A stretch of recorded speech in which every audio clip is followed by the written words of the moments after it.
ฝากไว้นะครับสำหรับพวกที่ชอบด่าคนอื่นไปเรื่อยนะครับฟังคลิปนี้นะครับ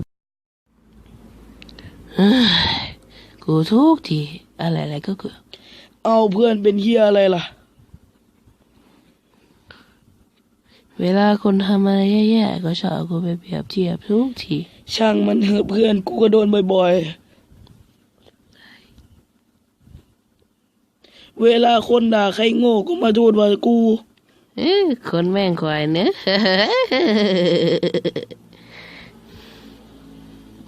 อ้าวไอ้เฮียอุตส่าห์กูมาปอบโทษเพื่อนจริงๆคนมันไม่น่าเอาพวกเราไปเป็นคำด่าเลยมึงสองตัวไม่ต้องมาเถียงกันกูนี่ซวยกว่าความสุขกูมันเอายังไปเป็นคำด่าเลยไอ้เฮียเอ้ยอ้าวเฮีย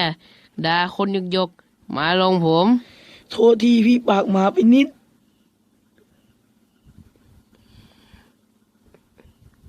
อ้าวไอ้ช่างยี่กระทบพวกกูนะเอาแม่มเลยแม่ป๋าสดกับกูไหมเงียบไปเลยไอ้ลูกหมาอย่ามาซ่าครับ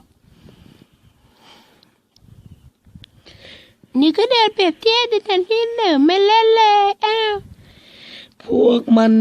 แดกกูไม่พอยังมาบอกว่าอ้วนเหมือนกูอีกเฮ้ยพวกมันมองเราอยู่อ่ะมองอะไรวะไอ้คน